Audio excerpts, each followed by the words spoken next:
democracy will be meaningless and useless at the national level if local democracy is weak. In our part of the world, we pride ourselves that we are doing well in democracy, but we are really doing well at the national level, not the local government level. So local governments or local democracy is weak.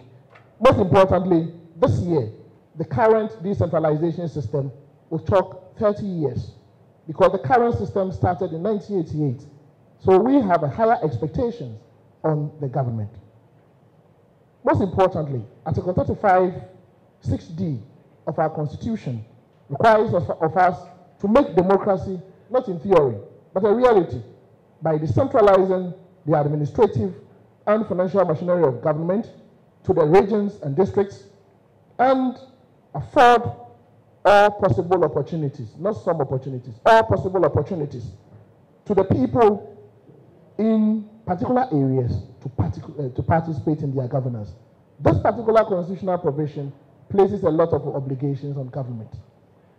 Article 240 of the Constitution, which is also entrenched, and this places a lot of obligations on all political parties contesting elections, also requires Ghana to have a system of local government administration that shall, as far as practicable, be decentralized.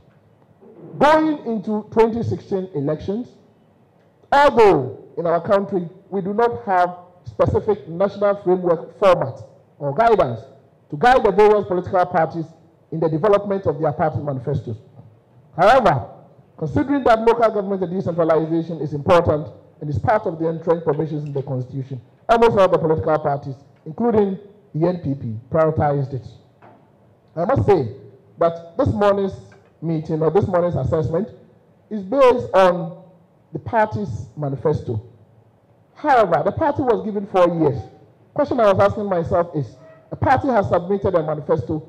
This manifesto has not been disaggregated on an annual basis. It has not been annualized. So on what basis can we assess them? What it then means is that if they have gone past 25% pass mark, then it means they should be seen to be performing above average. The NPP government going into the elections promised Ghanaians a number of things. As a country, we have our national decentralization policy and action plan. This decentralization policy and action plan is focusing on 5 areas. The NPP government decided to choose 4 of the thematic areas and center their manifesto promises around that. The party promised us to deepen political decentralization. The party promised Ghanaians to ensure that local government service and the capacities of local level functionaries are appropriately built. The party promised us to deepen fiscal decentralization, and the party also promised us to ensure that they would effectively manage sanitation. Under political decentralization, the party promised us that within 24 months of coming into office, emphasis on 24 months, they are going to oversee the election of MMDCs. They are also going to strengthen the substructures to ensure that their capacities are built.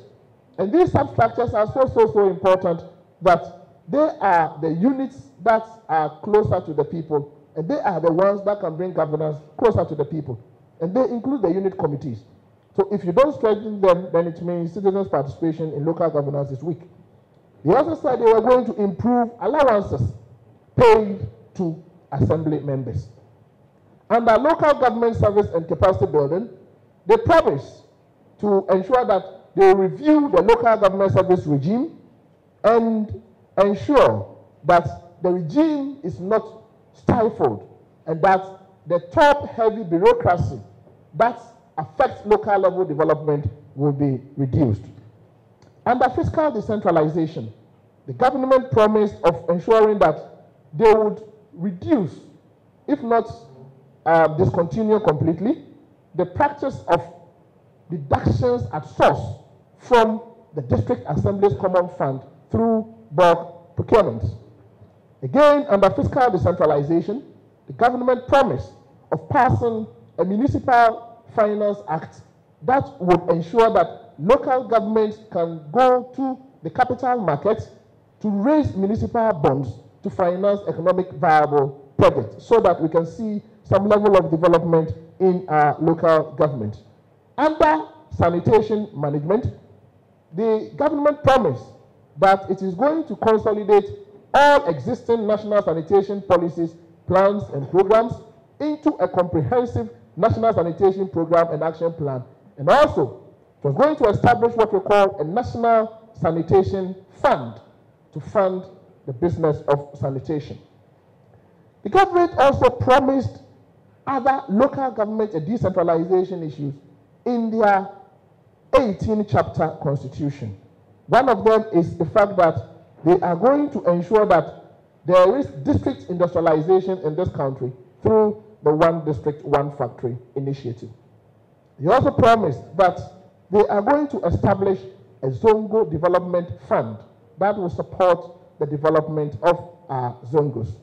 The government also promised to restructure the SADA and establish a number of development authorities to facilitate zonal level development. The government also promised of creating a new Western North region to further bring governance closer to the people. Most importantly, the government also promised of restructuring the royalty sharing ratios with mining communities. And the government promised of increasing the portion of these royalties that goes to mining communities from the previous 10% to 20%. And the government also promised that these monies will be channeled through the respective district assemblies to support local level development. The government also promised that the National Disability Councils will be decentralized to the regional and the district level to enable them properly coordinate the activities of the PWDs. The government also promised that it was going to ensure that the portion of the common fund that goes to finance the activities of persons with disabilities would be increased to 3%.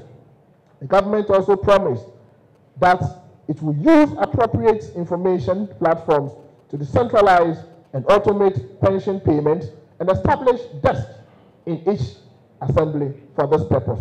These were the promises the government gave to Ghanaians going into 2016 elections. Thankfully, they won the elections. They are in office. What have they done in the past 1 year?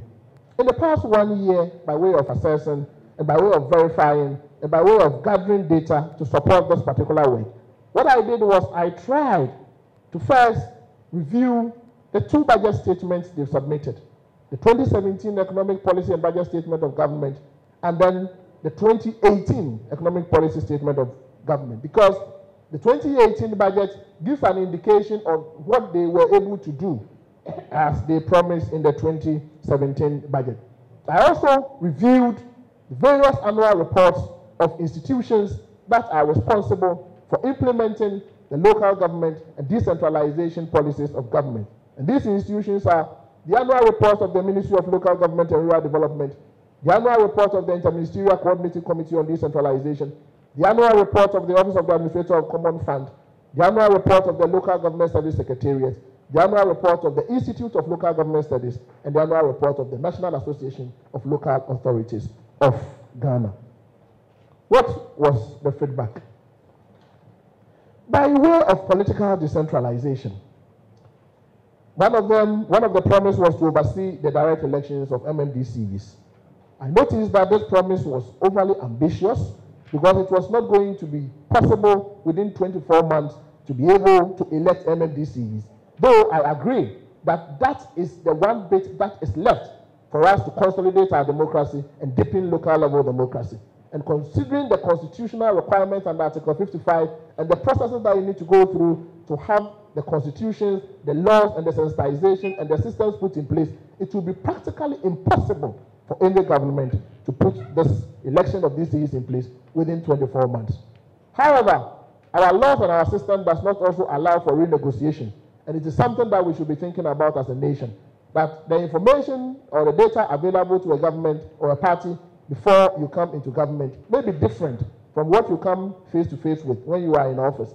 So when you are making promises, you have to be very careful and then manage the expectations of people and then open a window of opportunity for you to come back to renegotiate on the basis of fresh facts or evidence that can affect the implementation of your policies.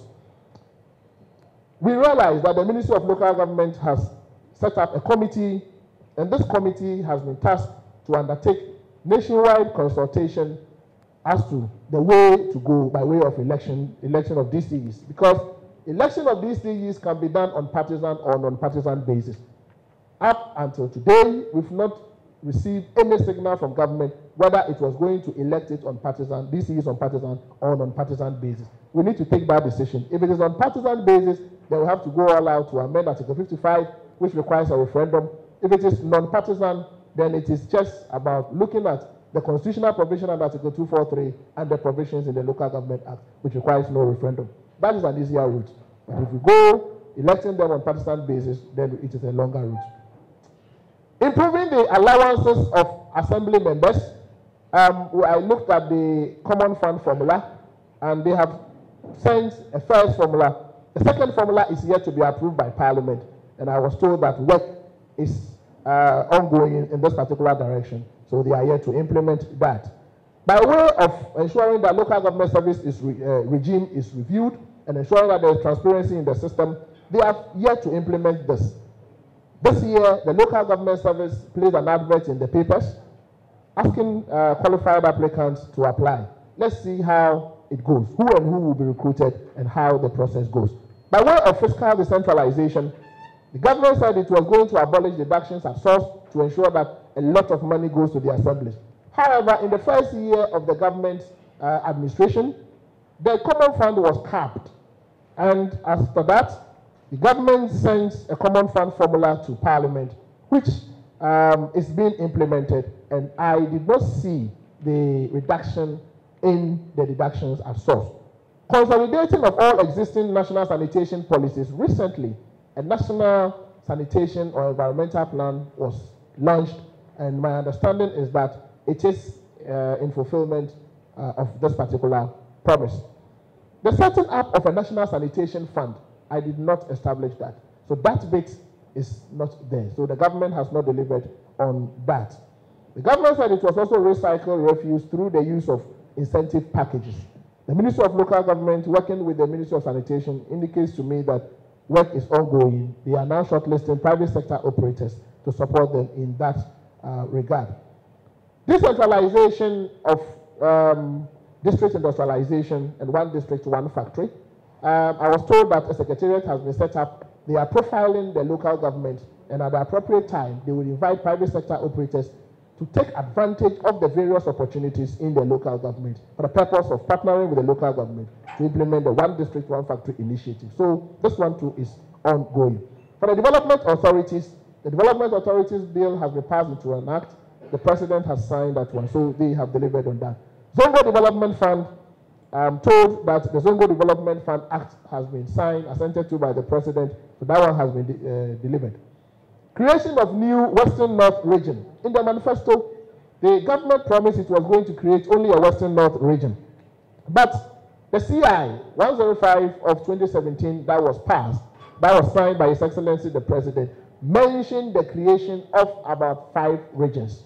So this one, it seems to me that they've gone even beyond the Western North region they promised. By way of restructuring the royalty sharing ratios, I did not establish evidence to the fact that this is being implemented. However, I was told that they are now putting the modalities in place. And I've seen Dr. Steve Mantiao here, so maybe he can confirm or deny whether or not action has been taken in this particular regard. Decentralization of the National Council for Persons with Disabilities. Evidence on the ground suggests that the council has not been appropriately decentralized. It is overly centralized, and this manifesto promise has not been delivered. By way of increasing the common fund bit that goes to support the activities of PWDs to 3%, that administrator of common fund tells me it is in the guideline for the common fund. So this one, they are delivering on that particular promise. Using appropriate information platforms to decentralize and automate pension payment to the district level, that is work in progress. Because I'm told that the systems have been put in place, but they are yet to fully operationalize that. Looking at all of this, it tells me that the government has laid a foundation to deliver on its promise when it comes to local government and decentralization. But this has not come without challenges. And let me mention some of the critiques and challenges I have had with the system. The first one is the government's inability to manage the followers. Those who will go attacking MMDCs, locking them out of office, is something that undermines local democracy. It's an area that the government has not performed well. Government introduced free SHS, and the various secondary schools are in district assemblies. Free SHS secretariat has been overly centralized at the national level. We are expecting that the government will decentralize free SHS secretariat to have it at the regional level and the district level, so that they can provide on-the-spot support services to SHSs or secondary schools facing problems with the free SHS implementation policy. This has not materialized. We also realize that the government continues to follow the pattern of previous government, which we have criticized, of pushing party functionaries to occupy the 30% government appointees. The original intent was to make sure that you have technical officers, professionals who otherwise cannot go through the rigors of elections, but whose expertise will be needed to partner with the existing assembly members for development. But we realize that the government has toed that line by pushing party functionaries there, and I think this is not good enough. The capping of the common fund in the government first year of its budget was not good enough in my view, because if you want more funds to go to the local government, you don't start by capping the common fund. So I think that was an area the government did not also do well.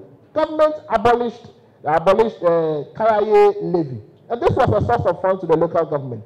So some of us at the other side, or some of us government watchers, were expecting the government to come out or develop a substituted source of revenue to the assembly. You don't abolish Karaye levy and leave the assemblies like that. The assembly should have been challenged to develop an alternative revenue source so that their financing base will not suffer after we have abolished the Karaye levy. That was also not done. Government has also been somehow slow in revising the national decentralization policy to take account of new promises it made in its manifesto. Because the current decentralization policy was prepared when the government was in the opposition. So it was aligned with the GSGDA2 that was prepared by the previous administration. The current government came up with brilliant local government ideas. Under normal circumstances, the policy will have to be revised and incorporate these things in there. That has not also happened. Finally, the government has also toed the line of the previous administration by supporting assemblies to develop their composite budgets. But the funds are not going. So still, we are in the business of transferring powers, resources, powers, functions, and authority to the local government, without following it up with the required resources. And that, for me, is not good enough. So all in all, I think the government has laid the foundation. The government has challenges. If they are able to resolve these challenges, I think it will be a good thing for Ghana. But going forward as a country, we should start thinking about developing a national framework that will guide all political parties in the development of their party manifestos, so that we can have same format, same content that will respond to the needs of Ghanaians. If we align it along the lines of the directive principles of state policy, we will not be far from right. Because as it is now, it is extremely difficult to compare the manifestos of one political party to the other because of the non-standardization. Again, if we can also think about annualizing or disaggregating it on an annual basis, so that we'll have a very good evidential basis to assess the performance of governments, it will help us. Again, governments must learn how to make unambitious promises and manage the expectations of the populace. Because if you don't manage them and you make ambitious promises, you come to power, it will affect you. Finally, we should all, or governments must be humble enough, must be open enough to renegotiate with the electorate if they come face to face with evidence after winning elections that certain promises cannot be attained.